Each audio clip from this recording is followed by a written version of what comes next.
Karnak's white marble walls, now streaked with the grime of a dying world, rose defiantly against the bleak landscape. Inside the city, survival had bred mistrust, and whispers of the cataclysm's origins spread like wildfire. Outside, the once vibrant rivers and forests were reduced to rubble and dust, a desolate testament to the end of times. Within the city's walls, a fragile order persisted. The nobles and wealthy lived in opulent palaces, their lives a stark contrast to the squalor of the poor and marginalized. The upper class held the power, controlling land, businesses, and resources, while the lower class struggled to survive, subservient and oppressed. On the bustling streets of Karnak, Jace slipped through the crowd, his eyes wide with curiosity and fear. Born into privilege, he had never ventured beyond the palace walls until now. Witnessing the stark realities of life, beggars with hollow eyes, children with swollen bellies, and ruthless guards patrolling like wolves planted a seed of rebellion in his heart. Amid the strife and inequality, one woman defied the odds to capture the king's heart. Jana, a woman of humble origins, had once lived among the city's poorest. Her journey to the palace was fraught with hardship, but her intelligence and resilience earned her a place as the king's secret concubine. In the dim light of the palace gardens, the king found solace in Jana's presence. Her tales of the people's suffering, told with poignant clarity, opened his eyes to the harsh realities beyond the palace walls. Jana's influence was profound. She spoke not just with words, but with the raw truth of someone who had lived through the worst. One evening, as they walked together beneath the flowering trellises, Jana paused. "Your Majesty, the people are dying. Starving. We must do something." The king looked into her eyes, seeing not just a lover, but a mirror to the world he had ignored. "You speak with such conviction, Jana. What would you have me do?" "Listen to their cries," she whispered. "See them as you see me. Only then can we change their fate." Motivated by her words, the king began to implement changes, small at first, opening the royal granaries to feed the hungry, commissioning public works to rebuild the devastated outskirts. His policies, though met with gratitude from the poor, stirred unrest among the nobles. They saw their privileges threatened, their power undermined. In shadowy chambers and opulent salons, whispers grew into plots. The nobles viewed Jana as the catalyst for the king's newfound compassion and resolve. They could not fathom how a woman of such lowly origins could wield such influence, and their envy turned to malice. The king's closest advisor, Lord Ethan, confronted him one evening. "Your Majesty, these changes Jana's influence are causing unrest. The nobles are displeased." The king stood firm. "The nobles will adapt. This is about justice, Ethan. It's about time they understand that." But the nobles would not adapt easily. They began to scheme, their eyes set on removing the woman they deemed the root of their troubles, and anyone who stood with her. Jana and the king had a son together, named Jace, though his existence was hidden from the public to protect him from the political machinations of the nobles. Jace grew up within the sheltered confines of the palace, under his mother's loving guidance. From an early age, Jana nurtured his sense of justice and compassion for the lower classes, sharing stories of her own hardships and the suffering of the people. On his 12th birthday, Jace turned to his mother, determination in his eyes. "I need to see it for myself." Jana, filled with a mix of pride and fear, nodded. "Be careful, Jace. The world outside is not kind." His first journey into the bustling marketplace was overwhelming, a stark contrast to his palace life. Hollow-eyed beggars, starving children, and ruthless guards patrolling like wolves fueled his growing anger at the injustice. Jace moved through the city like a shadow, mimicking the downtrodden to avoid attention.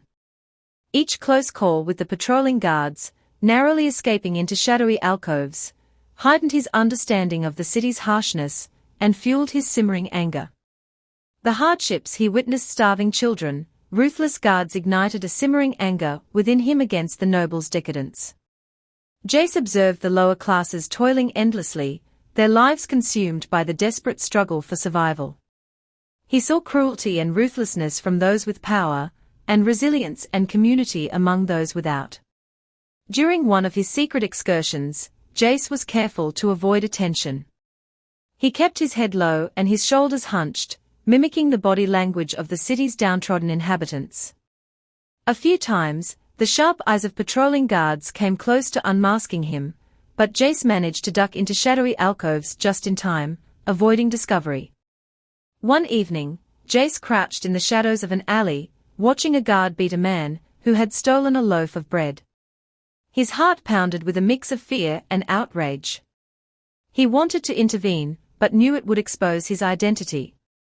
Instead, he helped the man after the guard left, offering him the small coins he had brought. "Thank you," the man gasped, clutching the coins. "Why would you help me?" Jace's disguise was effective, but his empathy shone through. "Because no one else will," he replied softly. With each excursion, Jace's understanding of the city's plight deepened. He saw cruelty from those in power and resilience among those without. His heart broke at the injustice of it all, fueling a simmering anger within him. How could the nobility live in such decadence while the people starved? The palace walls felt more like a gilded prison. His mother's stories of the people's suffering gnawed at him, driving him to see the reality beyond his sheltered existence. Disguising himself in tattered commoner's clothes, he ventured into the city whenever he could slip away unnoticed.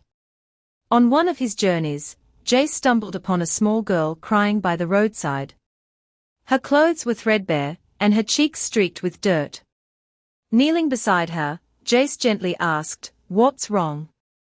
"They took my brother," she sobbed. "The guard said he stole bread, but we haven't eaten in days." Jace's heart ached for the girl. "I'll help you find him," he promised, though he had no idea how. Together, they searched the streets, avoiding the guards. Jace saw the resilience and community among the people. Strangers offered them scraps of food and pointed them in the right direction. Eventually, they found the girl's brother, bruised and battered, but alive. "Thank you," the boy said, his voice weak but grateful. Jace handed them the few coins he had. "Take care of each other," he said, his voice thick with emotion. Jace's secret excursions into the city did not go unnoticed by his mother. Jana saw the fire burning in her son's eyes when he returned, his clothing dusted with grime, and his hands trembling with restrained anger. She understood the alluring pull of the forbidden that drew him out again and again. But she also feared for his safety should his identity be discovered. One evening, after Jace snuck back into the palace through a hidden passage, Jana intercepted him in an empty corridor. Her face was pale, her eyes wide with fear and concern. "Jace," she whispered urgently, "you can't keep doing this. It's too dangerous." Jace met her gaze, his own eyes filled with a mix of determination and frustration. "Mother, I've seen things. People starving, children beaten. I can't ignore it. I have to help." Jana placed her hands on his shoulders, her grip firm yet gentle. "I know you want to help, my son. But if they discover who you are, if they find out you're the king's son, they will show no mercy. Men like General Frank will stop at nothing to protect their power." Jace listened, his jaw clenched. He appreciated her concern, but the images of suffering he had witnessed haunted him. "I can't hide here and do nothing," he said, his voice steady. "The people are suffering, dying. I have to do something." Jana's eyes softened, a mix of pride and sorrow flooding her expression. She knew she couldn't restrain the compassion that drove him. "If you must go, promise me you'll be careful. Promise me you'll stay safe." "I promise, Mother," Jace said, his voice filled with conviction. "I'll be careful." Jana pulled him into a tight embrace, whispering a silent prayer for his safety. As she held him, she hoped his good heart would not lead him into peril. In the days that followed, the routines of palace life carried on as before, but beneath the veneer of normalcy, tensions were building. General Frank, a man known for his cunning and ruthlessness, had been quietly amassing power. He forged alliances with other nobles who were discontent with the king's progressive policies, promising them a return to the old order and their former privileges. Unbeknownst to Jace, dark plots were being woven in the shadowy corners of the palace. General Frank met with his conspirators in secret, their whispered plans filled with ambition and treachery.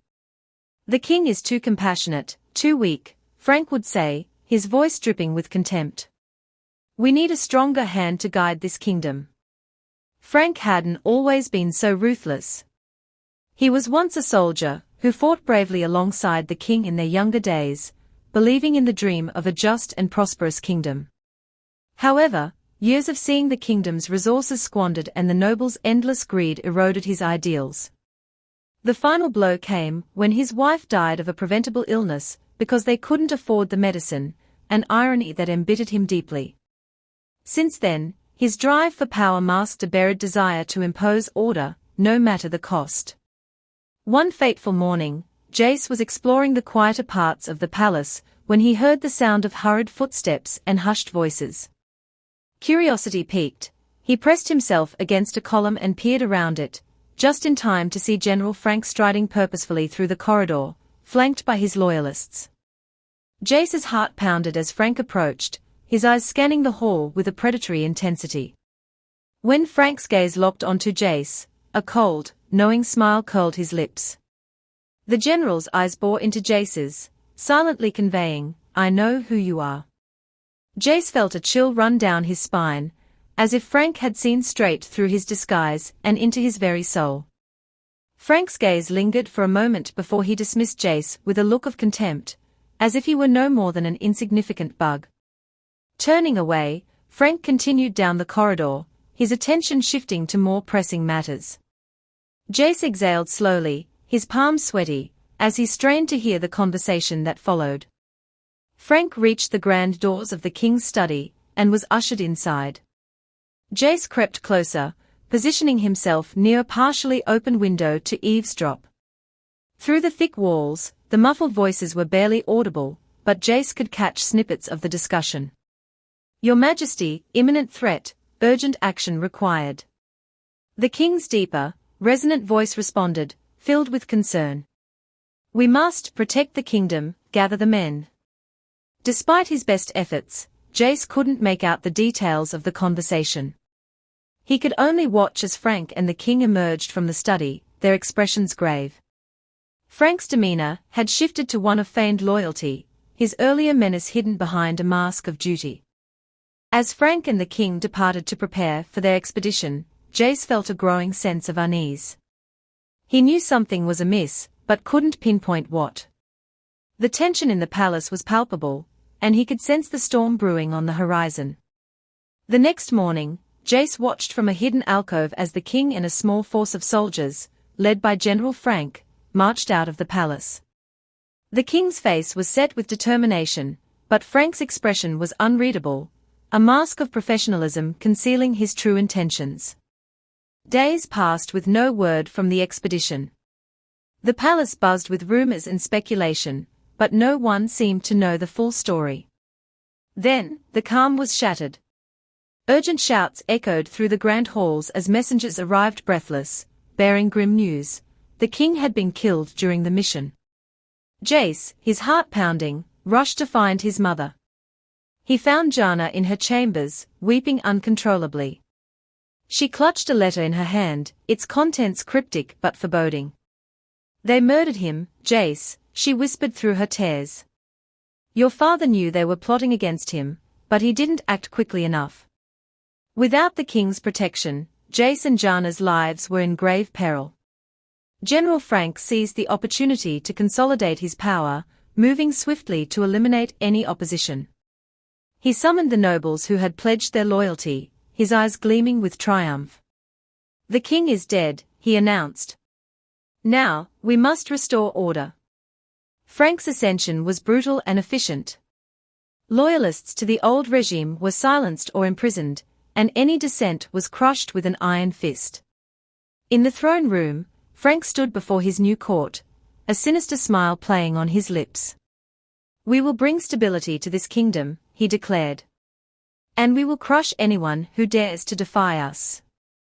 In the days that followed, the atmosphere in the palace grew tense and fearful.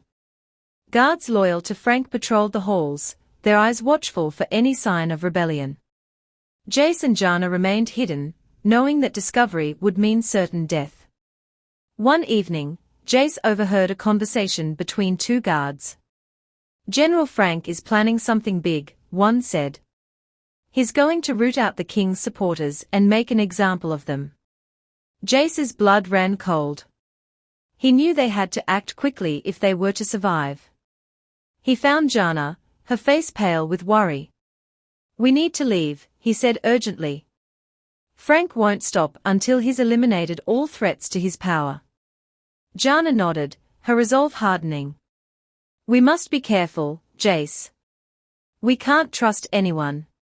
As they prepared to flee the palace, Jace felt a mix of fear and determination.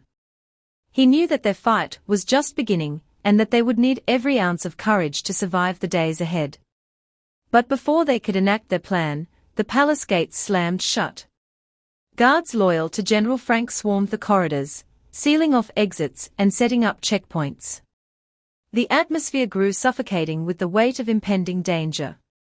Jace and Jana exchanged a look of despair. "We can't leave now," Jana whispered, her voice trembling. "Frank has locked down the palace. He's hunting for us." Jace clenched his fists, feeling a surge of helplessness. "We can't just stay here and wait to be found. We need to find a place to hide and regroup."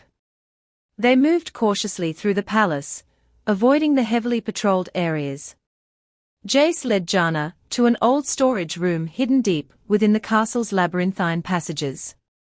It was a small, dusty space filled with forgotten relics and cobwebs. It wasn't much, but it was a temporary sanctuary. As they settled into their makeshift hideout, Jace's mind raced.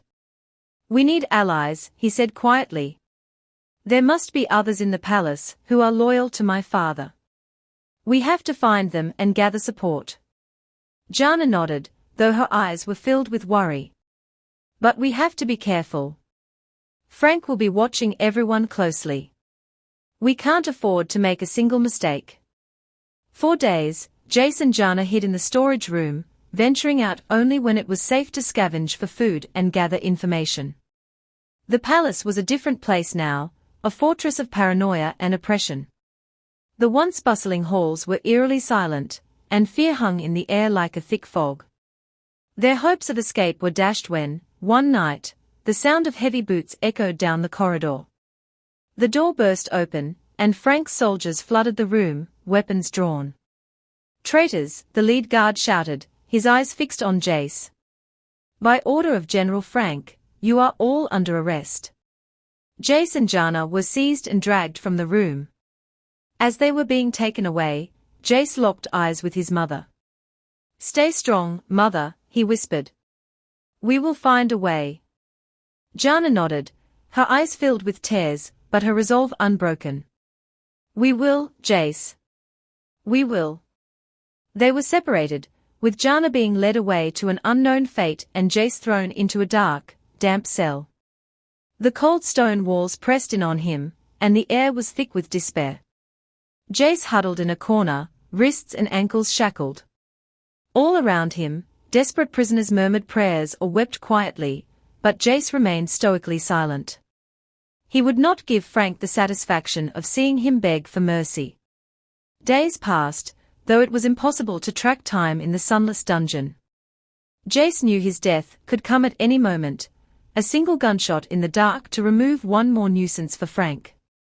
He thought constantly of his mother, finding some small comfort in the hope that they might reunite in the afterlife. Then, on what felt like his third week in chains, Jace was hauled from his cell without explanation. Gripping his arm with vice-like force, a guard led him through a maze of corridors. Jace saw a heavy wooden door carved with the royal crest, realizing with dread that this must be the entrance to Frank's council chamber. Doors groaned open, and Jace was shoved inside.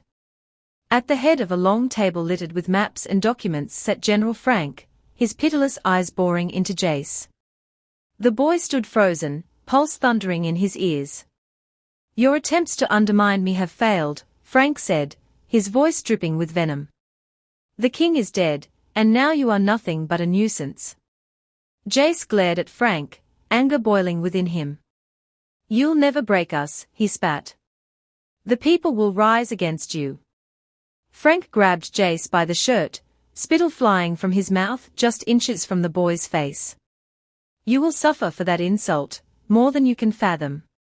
I will keep you lingering on the edge of death, until you're begging for release." Frank laughed coldly. "It will be interesting to see how long such spirit lasts." He turned to his guards. "Take the whore to the dungeons. Let her rot in the darkness until she begs for death." Jace struggled against his restraints. "No. Mother." Lord Bram stepped forward, his voice calm, but with a dark edge. "General Frank, may I suggest a different punishment? The mines are a more fitting place for a commoner lover like her. Let her join the others in the gutters, toiling until her last breath. It would be a more useful end." Frank considered this for a moment, his eyes narrowing. A gleeful glint sparked in his eyes as he imagined the suffering Jana would endure in the mines. "Very well," he said with a dismissive wave. "Why not make her useful, if she won't do what we want? Take her to the mines. Let her toil in the darkness until her last breath. It's a fitting end." Turning to Bram, Frank gave a twisted smile. "An excellent suggestion, Lord Bram. I'm impressed by your thoughtfulness. It seems even a lowly lover can be of some use after all." As the guards led Jana away, she turned to Jace, her eyes filled with unyielding strength. "Stay strong, Jace," she said softly. "We will find a way." Frank's gaze shifted to Jace, a sinister smile playing on his lips. "As for you, boy, your fate will be decided soon enough." But then Frank's composure ruptured. His face contorted in fury, as he leaned in close to Jace and screamed, "Your whore of a mother thought she could refuse me. Me? I was to be something greater than a king, and she dared spurn my advances for that spineless fool you called a father." He calmed himself and waved a dismissive hand. "Enough. I've wasted enough time on you. Take him back to the dungeons to await his end." The guards seized Jace roughly, shackling his wrists and hauling him back through winding corridors to the fetid underground cells. They threw him into an isolated chamber reserved for the condemned, slamming the door with an ominous finality. Jace collapsed in despair, finally allowing himself to release the tears he had suppressed in Frank's presence. That night, as Jace lay in his cell, a faint whisper came from the barred window above. "Jace, it's Lord Bram." Jace rushed over, his heart pounding with a mix of anger and hope. "Bram? Why are you here? Haven't you done enough already?" Bram's voice was urgent, but filled with determination. "Jace, listen to me. I know you have no reason to trust me, but your mother's life is safer in the mines than in the dungeons. The dungeons hold worse fates than any amount of labor in the mines. It was the only way to save her." Jace's anger simmered, but he listened. "Why should I believe you?" Bram sighed, the weight of his words heavy. "I believed in your mother's ideals and supported the changes your father made because of her. I am helping you because I was close to your parents, and I know who you are. Frank trusts me now, but that won't last forever. Tomorrow, when they come for you, I will create a distraction. In the confusion, you must run." Jace stared at Bram, his hatred giving way to cautious hope. "You knew my parents?" Bram nodded. "Yes, and they believed in a better future for this kingdom. You are their legacy, Jace. You must survive." Jace nodded slowly, a flicker of hope igniting inside him. "I understand. Thank you," he replied, his voice thick with emotion. Lord Bram clasped Jace's hand tightly through the bars. "Stay strong, son. Your mother and I believe in you. One day, you will avenge this injustice."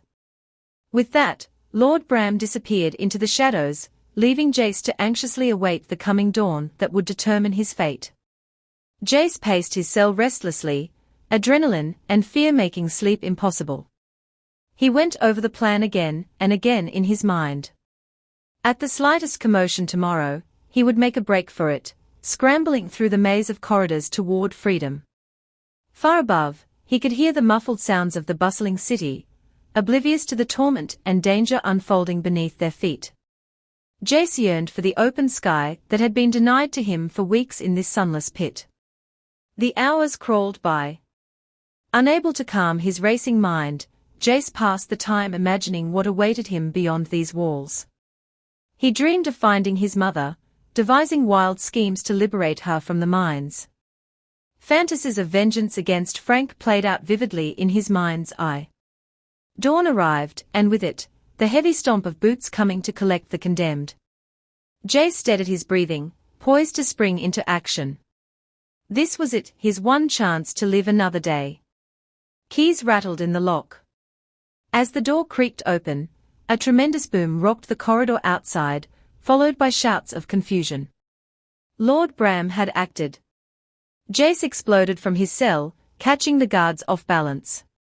He slipped past their grasping hands and sprinted down the corridor. Behind him, angry shouts rang out as the guards gave pursuit. As he navigated the twisting corridors, he encountered a group of fighters led by Lord Bram. They were locked in combat with Frank's soldiers, valiantly protecting Jace's path to freedom. "Jace, follow me!" Bram shouted over the clamor, slicing through the chaos to reach him. Jace's heart raced as he ran towards Bram, dodging debris and navigating the labyrinthine passages. Bram's fighters closed ranks around Jace, creating a protective barrier as they advanced. "Stay close," Bram ordered, his voice firm but reassuring. "We need to get you out of here." They moved swiftly, the sound of battle echoing behind them. Bram's fighters fought with fierce determination, their loyalty evident in every clash of steel. Jace could see the resolve in their eyes. They were risking everything to protect him. As they neared an exit, a new wave of guards stormed in, reinforcements sent to quell the escape. Bram's face tightened with urgency. "Jace, go. We'll hold them off." Jace hesitated, looking back at the fighters who had risked so much for him. "But?" "No time for buts." Bram barked, pushing Jace forward. "You must survive. Run." With a final, grateful glance at Bram and his fighters, Jace sprinted towards the exit. The last thing he saw was Bram raising his sword, ready to fend off the advancing guards. Bursting out of the palace into the cool night air, Jace found himself on the darkened streets of Karnak. He ran through winding alleys, his breaths coming in ragged gasps. The relentless footsteps of his pursuers echoed through the narrow streets, driving him forward. Jace's legs burned with exhaustion, but he didn't dare slow down. The guards were closing in, their shouts growing louder. He pushed himself harder, navigating the labyrinthine streets with the desperation of a cornered animal. Rounding a corner, Jace spotted a narrow alleyway and sprinted past it. Before he could register what was happening, a hand shot out from the shadows, grabbing his arm and yanking him into the alley. He struggled instinctively, but a low voice hissed, "Stay quiet if you want to live." Jace's eyes adjusted to the darkness, and he saw a girl about his age with sharp, determined eyes. She had been hiding in the alley, observing the chase from her place of concealment. She had seen enough to decide to intervene. "This way," she whispered urgently, pulling him deeper into the labyrinthine passages. Jace followed her, heart pounding with fear and adrenaline. They twisted and turned through the alleys, the sounds of their pursuers fading with each step. Finally, she led him to a hidden door. She pushed it open, revealing a small, dimly lit room. "Stay here," she whispered. "It's safe for now." Jace collapsed against the wall, his chest heaving with exhaustion.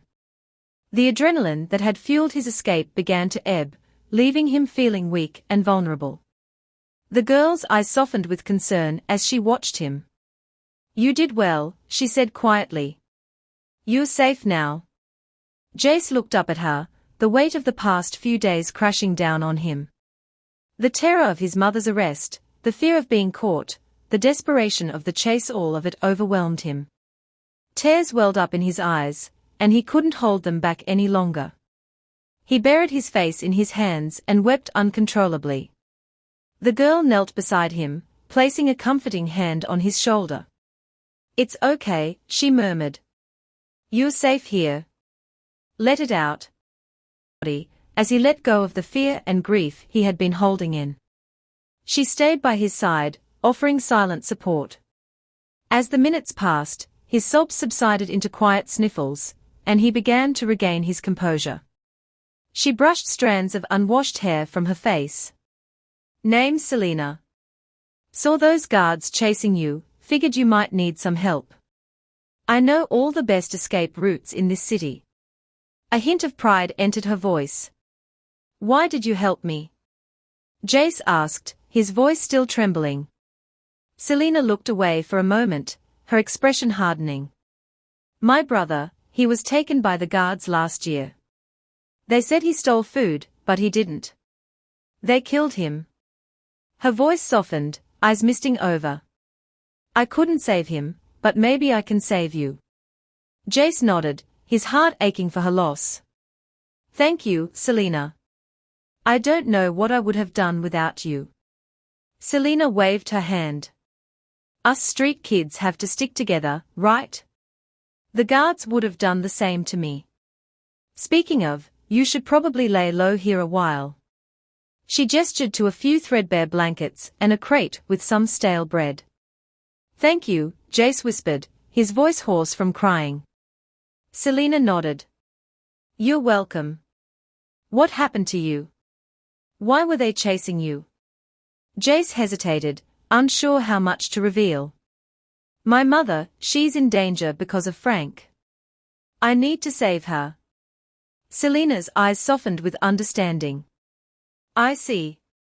Well, you're safe here for now. You need to rest. You're no use to her if you can't stand on your own 2 feet." Jace gave a weak smile. "You're right. I feel like I haven't rested in days."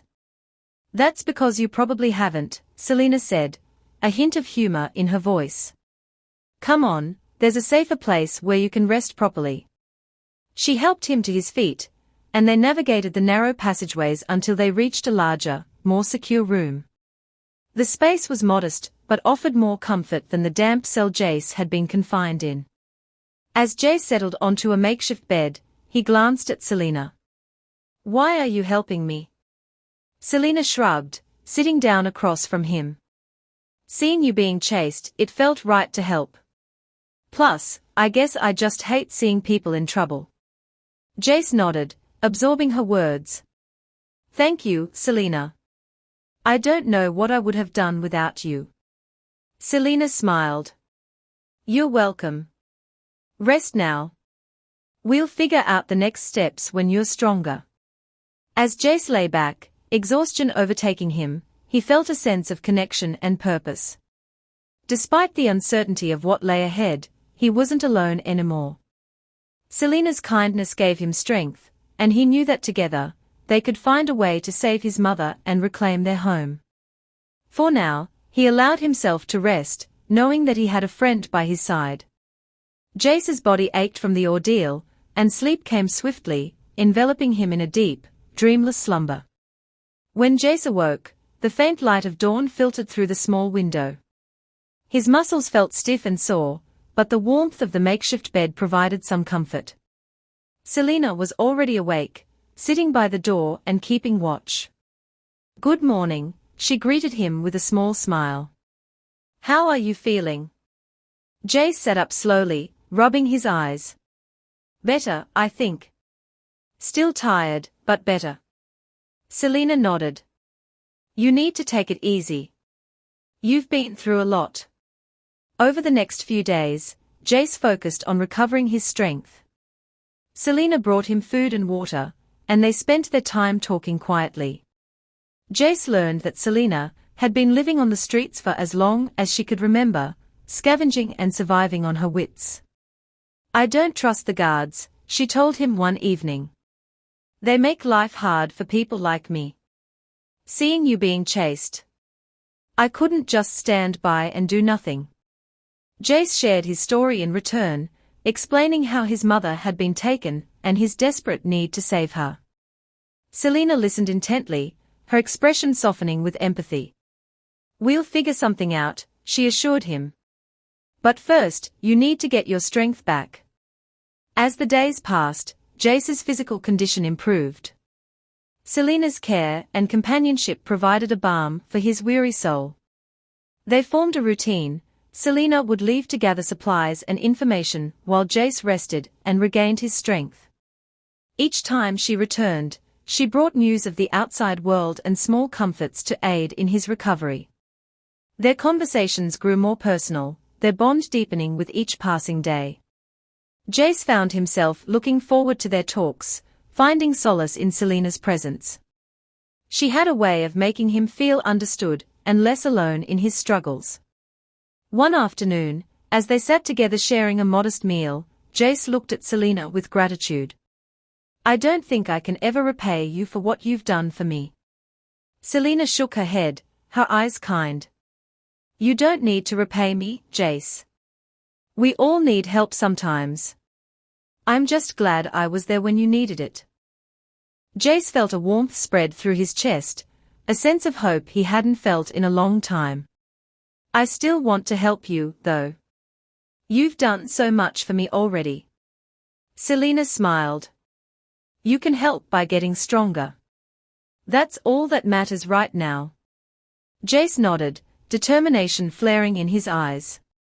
"I will. I just don't know what comes next." Selena's gaze was steady, filled with a mixture of resolve and something Jace couldn't quite name. "We'll figure it out as we go. You're not alone in this." As the sun set and the room grew dim, Jace felt a renewed sense of purpose. He was still weak, but each day brought him closer to recovery. With Selena by his side, he felt a little less lost in the chaos that had overtaken his life. For now, they were just two kids trying to survive in a world that had turned against them. And in that shared struggle, they found a bond that gave them the strength to keep going. Frank was a man of relentless ambition, his eyes fixed unwaveringly on the apex of the social pyramid. Born to a family of traders, he soon discerned that his destiny lay within the military's disciplined ranks. Tirelessly, he ascended through the hierarchy, employing his wit and acumen to outpace his competitors. In time, he forged a reputation as a formidable and unyielding warrior, a man who would let nothing stand in the way of his aspirations. Amidst the struggle of post-apocalyptic Karnak, Frank discerned an opening to assume authority. He recognized that the key to survival was mastery over the city's resources and infrastructure. Operating from the shadows, he manipulated the king and the nobility to his advantage, assembling a network of devoted followers eager to execute his commands in exchange for a portion of the bounty. Frank's ascent to power was not devoid of sacrifices. He was prepared to cast aside anyone who hindered his path, whether ally or enemy. He exploited the lower classes, treating them as mere pieces in his chess game of authority. Even betrayal of the king was not beyond him, as he engineered his demise with the aid of the nobles. Yet, Frank always justified his actions as necessary for the city's survival. As General Frank, he emerged as the city's most powerful figure, controlling the army, resources, and infrastructure. He was perceived as Karnak's savior, the one who had ushered in order from chaos. But those who truly knew him saw a merciless tyrant, intent on preserving his power at all costs. He was untroubled by the prospect of sacrificing the lower classes to achieve his goals, and would not hesitate to do so again. Years passed, and General Frank proved to be an irreplaceable resource for the king. His military prowess and strategic intellect were unparalleled, and he rapidly advanced to become one of the king's most trusted counselors. Despite the inherent risks of relying on a man of such ambition and zeal, the king viewed Frank as a leader who could help safeguard and reconstruct the city. Frank's craftiness and resourcefulness were critical in securing provisions and resources for the city, and he managed to rally the populace and the army to defend against the various perils that arose in the post-apocalyptic world. He also established trade agreements with other cities and nations, stabilizing the economy and enhancing the living standards of Karnak's people. However, as Frank's authority and influence expanded, so too did his aspirations. He craved ever greater control, and the king soon recognized his grievous error in trusting him. Frank's true nature surfaced as he plotted against the king and his loyal advisors. Regardless, the king was powerless to extricate Frank, whose hold on the city was too formidable. Frank had constructed a network of loyal supporters within the government and military, and enjoyed the backing of the affluent upper class. The king was ensnared, unable to act against Frank without jeopardizing the city's stability and the lives of its inhabitants. Ultimately, it was Frank's treachery that precipitated the king's downfall and the establishment of the cruel regime that now governed the city. And Frank, once a trusted advisor, now reigned as the merciless dictator manipulating events from behind the throne. One evening, General Frank stood before his advisors, a chalice of wine in his grasp. "Gentlemen," he commenced, "we have triumphed. We have claimed the city, and with it, absolute power. But we must remain vigilant. We must retain control and crush any who dare defy us." Thomas, one of Frank's advisors, dared to interject. "My lord, what of the city's reconstruction? The people suffer, they require our assistance." Frank's expression turned icy. He paused, glancing to another advisor. "What was his name again?" "Thomas, my lord," the advisor replied, trembling. Frank nodded, a sinister smile curling his lips.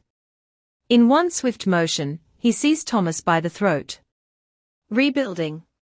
His voice was a venomous whisper. "The people will obey, or they'll face the consequences." Thomas's face turned purple as he struggled for breath, his eyes bulging with terror. Frank's grip tightened, and he continued his speech, his voice steady and cold. "We will reconstruct this city in my image. Power must be absolute, and dissent will be crushed without mercy." The other advisors watched in horror as Thomas's body went limp, his life extinguished by Frank's unyielding grasp. Frank tossed the lifeless body aside with a nonchalant shrug, the sound of the thud echoing through the throne room. "Let this serve as a lesson," Frank declared, his gaze sweeping the room. "Loyalty and obedience are paramount. Any who oppose me will share." He paused, his eyes flicking momentarily to another advisor before continuing, "Thomas's fate." The advisors stood in stunned silence, their fear palpable. They knew they were in the presence of a dangerous and heartless dictator.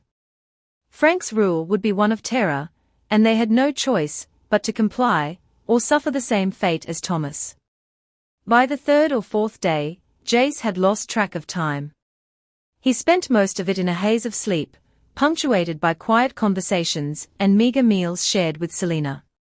The temporary shelter had been a sanctuary, a place where he could begin to heal both physically and emotionally. Selena had been a constant presence, bringing him food and checking on his well-being. Jace felt a growing sense of trust and gratitude towards her. Her kindness and determination had given him a sliver of hope amidst the darkness. One morning, as Jace finished a small breakfast, Selena sat down next to him. "How are you feeling today?" she asked, her eyes searching his face. Jace nodded slowly. "Better. Still tired, but I think I can move around more now." Selena smiled. "That's good to hear. I was thinking, it's probably not safe for us to stay here much longer. The guards might start searching this area more thoroughly." Jace's heart quickened. "Where will we go?" I have a place, Selena said. It's safer, and there are others like us. Street kids who look out for each other. I think you'll fit in well there. Jace hesitated, feeling a mix of apprehension and curiosity. Are you sure it's safe? Selena nodded confidently. As safe as it gets in this city. Besides, you'll be with me. Come on, let's get your things. Jace didn't have much to gather, just a few scraps of food and the clothes on his back. Together, they navigated the narrow passageways and twisting alleys, Selena leading the way with practiced ease. After a short but tense journey, they arrived at a crumbling tenement building. Selena led Jace inside, expertly avoiding loose floorboards and gaps. She knocked a pattern on a weathered wooden door.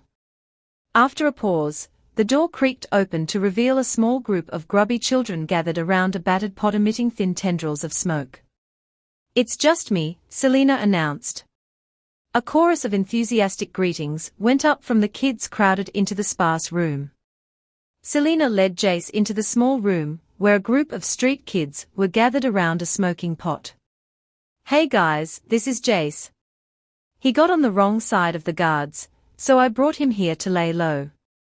The kids looked up with interest at the newcomer, but then exchanged curious glances, as they noticed his clothes beneath the dirt.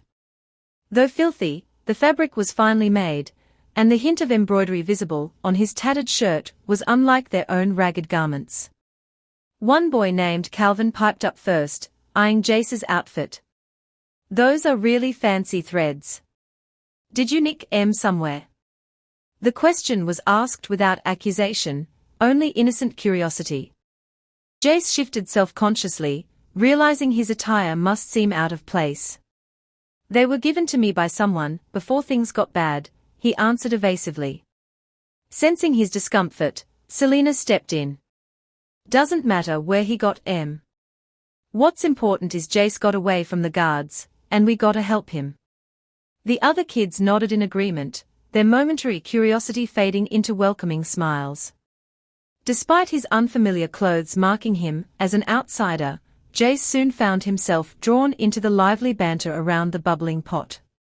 The street kids accepted him without judgment or pretense, connecting through their shared mistrust of the authorities. Jace was grateful for their openness, knowing he could easily have been rejected as an intruder. Selena's instinct to help those in need, regardless of appearances, had opened the door to this unexpected refuge. Though the future remained uncertain, Jace felt the first rays of hope in the kindness of these fellow outcasts. Over the next few days, Jace recovered his strength in the company of Selena and her friends. Their hideout became an unexpected sanctuary, reminding him that goodness could still be found in the darkness that had descended upon the city. During the day, Jace ventured out with the others to scrape together food and supplies. Though constantly wary of patrolling guards, he found comfort in the easy banter between the street kids as they navigated their domain. Jace was impressed by their resourcefulness and their network of hidey holes and escape routes.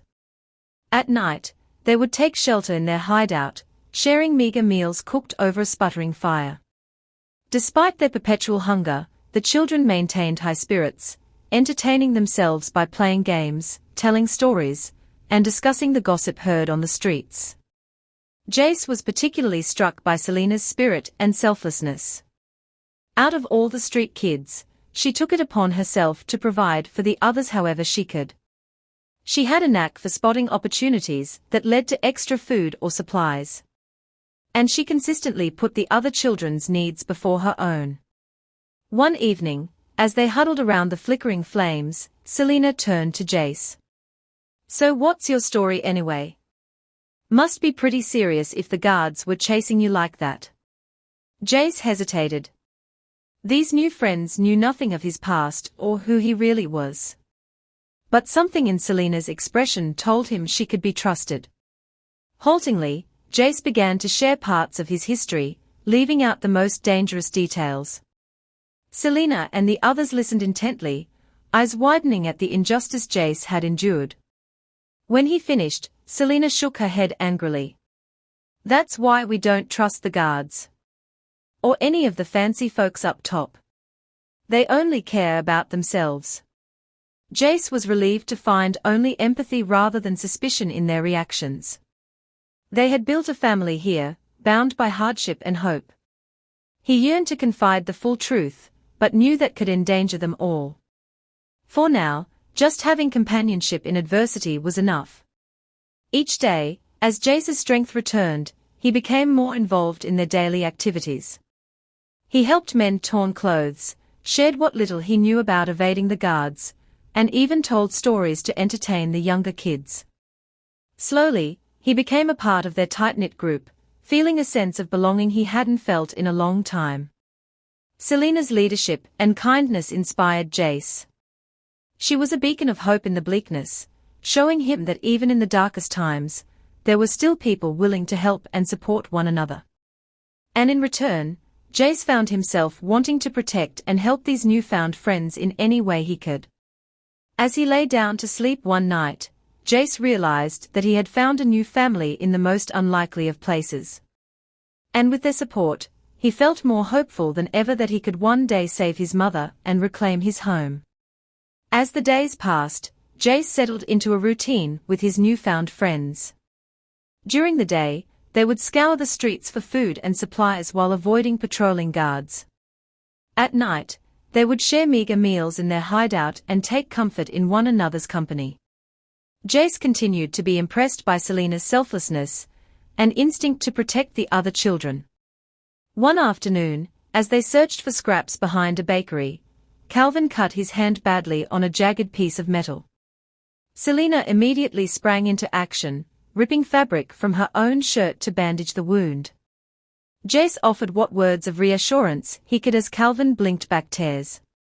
"It's all right, you're going to be just fine," Jace said gently as Selena tied off her makeshift bandage. Selena grabbed Calvin's hand. "We've got you, don't worry. Let's get you back home." Calvin managed a brave nod, lips still quivering. As Selena and Jace supported the injured boy back to their hideout, Jace reflected on how quickly he had come to think of it as home. In only a matter of days, these street kids had taken him in, no questions asked. He now wanted to protect them just as fiercely as Selena did. That night, as Calvin slept fitfully with his injured hand, Selena and Jace stayed up talking by the dying embers of their fire. "You really care about them, don't you?" Jace said quietly. Selena nodded. "They are all I've got. But it's more than that, they are my family." Jace was struck by the depth of devotion Selena had for her found family. It mirrored his own steadfast commitment to his mother's memory. "Family is everything," Jace replied heavily. "I lost mine. Almost lost my own life too. But you gave me a second chance, and I'll always owe you for that." Selena met his eyes, and in that moment, an unspoken understanding passed between them. They would protect this family, this flicker of light in the darkness, no matter what the cost. A few days later, Jace and the group of kids were picking through trash heaps behind a busy market, hoping to scavenge some spoiled produce or scraps of food. The air was thick with the smell of rot and desperation, but the children were used to it. They worked silently, their movements quick and practiced, eyes darting nervously to the street for any sign of trouble. Jace was sorting through a promising mound of discarded vegetables when he heard Selena's urgent voice call out, "Grab what you can, we need to move now." His heart leapt into his throat. He turned to see a unit of guards rounding the corner, truncheons at the ready. The children scrambled, stuffing filthy rags with whatever pitiful findings they could. Panic set in, but they had been in tight spots before. This, however, felt different. More dangerous. "This way, hurry!"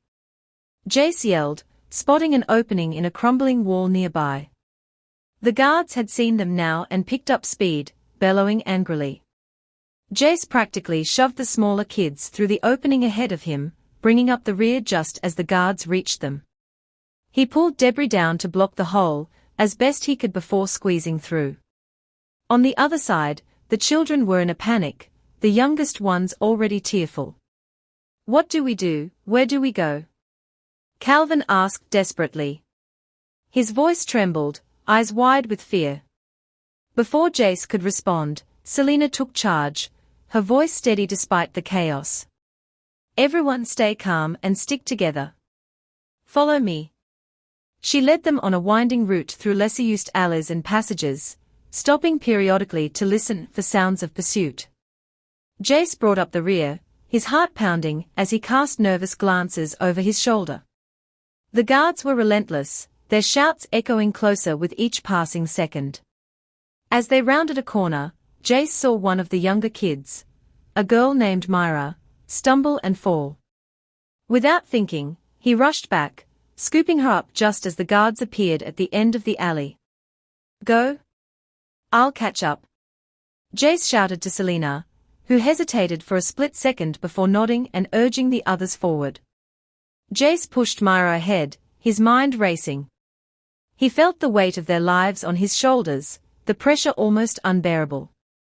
His previous experiences, the helplessness of watching his mother taken away, the fear in the palace dungeons, came flooding back. But now wasn't the time to succumb to fear. Keep going, Myra. Don't look back. Jace urged, his voice trembling with the effort of keeping it steady. As they continued running, the narrow alleyways twisted and turned, the shadows playing tricks on their eyes. The guards' footsteps echoed ominously behind them, growing louder and closer. Jace's lungs burned, his legs felt like lead, but he couldn't stop. He wouldn't let the guards take them. Selena led them through a particularly narrow gap between two buildings, barely wide enough for them to squeeze through. Jace followed, his breath coming in ragged gasps. He glanced back to see one of the guards forcing his way through the gap, eyes locked on him with a look of fierce determination. Jace turned back to the group, shouting, "Faster! We are almost there." The younger kids were crying, their faces streaked with dirt and tears. Calvin was limping, the bandage on his hand soaked with blood from the exertion. Selena kept urging them on, her voice a beacon of hope and strength. They reached an intersection of alleys, and Selena made a quick decision, leading them left. Jace stayed behind for a moment, glancing back to see the guards splitting up, some following Selena, and the others heading straight for him. Selena. Take them to the hideout. I'll hold them off. Jace yelled, turning to face the guards. He picked up a broken piece of wood, brandishing it like a weapon. Selena's eyes widened with fear and respect. Be careful, Jace. Jace nodded, his heart pounding with a mixture of fear and determination. He felt the adrenaline coursing through his veins, the same rush he had felt when he first escaped the palace. But this time, he wasn't running to save himself.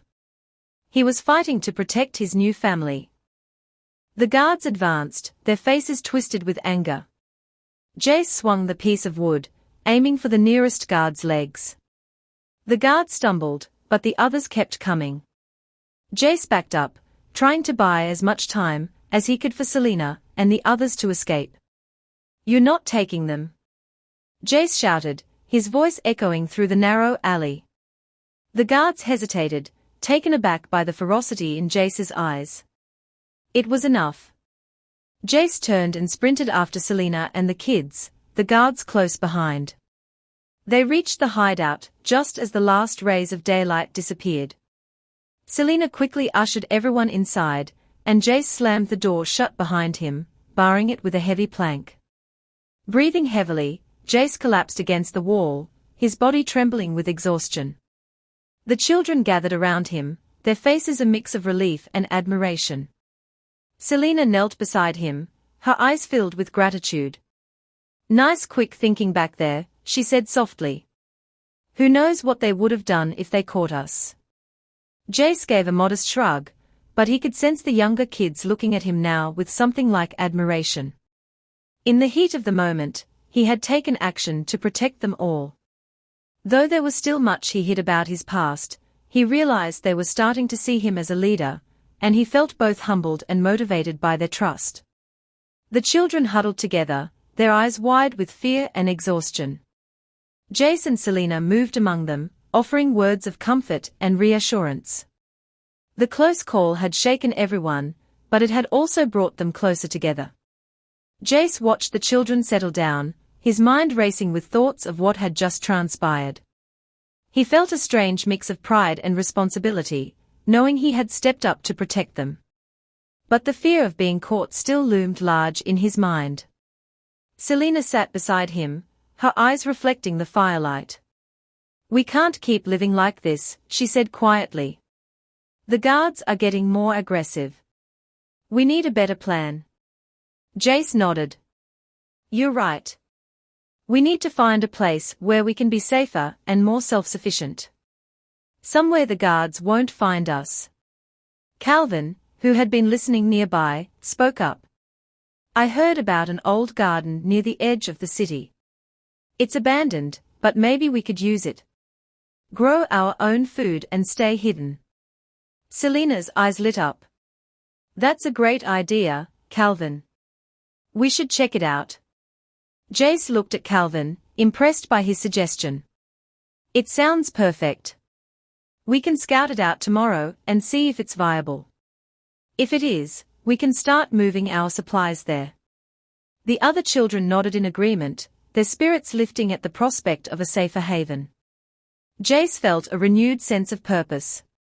They had survived this long, and now they had a chance to build something better, something that could sustain them and keep them safe from the ever-present threat of the guards. As the night wore on, the children gradually fell asleep, their fears momentarily eased by the hope of a new plan. Jace stayed awake a while longer, keeping watch by the dying embers of the fire. He knew the road ahead would be challenging, but he felt more determined than ever to protect his newfound family. With Selena's unwavering support and the resilience of the children, Jace believed they could find a way to not only survive, but thrive in the shadow of Frank's oppressive rule. Together, they would forge a path to safety, one step at a time. As the children settled down for the night, the guards who had pursued them gathered in a shadowy alley a few blocks away. They were breathless and covered in grime from the chase, their faces etched with frustration and fear. One of the guards, a burly man with a scar across his cheek, kicked at a pile of debris angrily. "I can't believe we lost them again. That damned kid and his street rats are like ghosts." Another guard, younger and visibly shaken, wiped sweat from his brow. "Did you see that boy? He looked just like the escaped prisoner, Jace, wasn't it? The one Frank wants alive." The scarred guard nodded, his expression darkening. "Yeah, I saw him too. For a moment, I thought it was him, but then I hesitated. Frank made it clear he wants the boy alive. If we'd hurt him or, worse, let him escape again, it would have been our heads." A third guard, older and more seasoned, leaned against the alley wall, arms crossed. "You did the right thing hesitating. If Frank finds out we almost caught him, and then lost him because we didn't want to risk harming him, he'll still be furious, but at least we can say we tried." The young guard shuddered at the thought. "What if he finds out we didn't capture them at all? What are we going to tell him?" The scarred guard clenched his jaw, thinking. "We don't tell him anything. We say we saw some street kids and gave chase, but they slipped away. We never mention seeing the boy that looked like Jace. If we admit we saw him and let him get away again, Frank will have our hides." The older guard nodded in agreement. "It's better to keep our mouths shut. We'll report that we chased some scavengers, but they managed to escape. Frank has bigger things to worry about than a few runaway kids." The young guard looked uncertain, but finally nodded. "All right. We keep it to ourselves. But if he ever finds out—" "He won't," the scarred guard said firmly. "We'll make sure of it. Now let's get out of here before anyone else sees us." With that, the guards dispersed, each one silently praying that their decision would not come back to haunt them.